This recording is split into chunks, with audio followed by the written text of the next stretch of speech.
Alright, I just finished unpacking this, and here's the body of the 80 or the 80D.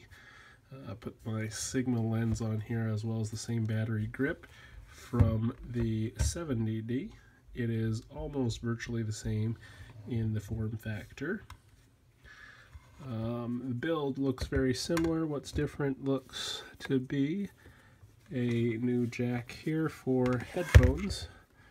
On the side, looks like we have new mic right over here from headphone jacks, and then also this looks like something else. Actually, I don't know what this is.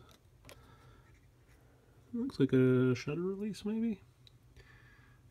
Anyways, and here's the new mic jack as well as the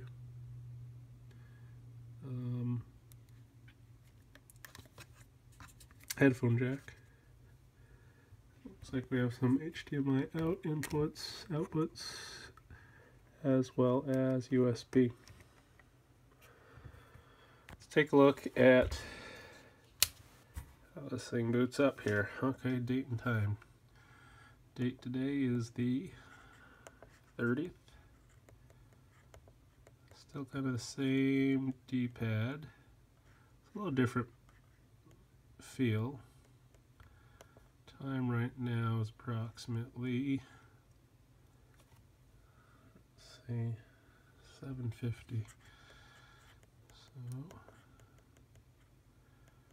1951. Month, day, year. Sure, why not? That's easier too. Day, month, year, month, day. Actually, I like year, month, day a little better because it's chronological. Let's see what options we have here. I'm in Mountain Time. Actually, I'm not. I'm in Central Time. I used to be in Mountain Time. Okay. Alright. And here we go. I think this is first boot. So we're going to check this out.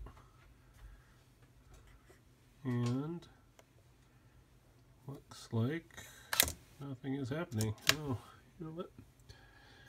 Probably because, there we go. Alright, so menus are a little different. So it looks like, compared to the 70D, this new interface here has 3 super tabs up here, whereas everything used to be the same. And then we have image quality. Default is probably on JPEG. So I usually shoot just in RAW. What do we have here? We have 2 different types of RAWs now. We have 24 megapixel RAW, 14, I guess that's medium and small. So seeing that we'll have full SD XC cards, JPEGs, so this is going to be and JPEG at the same time.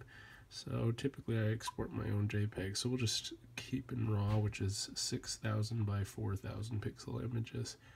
So we'll keep that setting. Image review, that's fine. Beeps, don't really like beeps. Shutter release, let's see, that's fine. Interval timers, so we have live view shooting, touch shutter, we'll do that later. Protect images, photo book setup, that's interesting. Creative filters, I haven't put an SD card in yet. And cropping, resize. So these are a little new. It looks like there's some new filters, creative filters, menu. We have standard menu, wireless communication settings. So now we have the near field communication. So this is something that we can enable. And then NFC connections are new too. So this is something I'll set up later just because, again, I don't need that right off the bat. That's the menu system now. Well, there's a little bit more LCD brightness, viewfinder, GPS device settings, standard let's take a look. Oh, batteries. The one that came with this was interesting. The one that came new actually has a different battery serial number. It's an LPE6N, which is, I guess, a different designation, although it looks interchangeable and interoperable with the same battery grip as the 70D.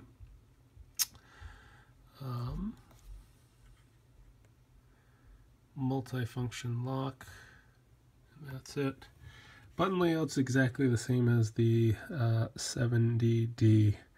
It looks like we have the same traditional buttons. Grip really hasn't changed much. Hot shoe sensors, all the same kind of form factor. The body's almost an exact clone of the 70D. Next, we'll take a look at the new autofocus here. I'm excited about that.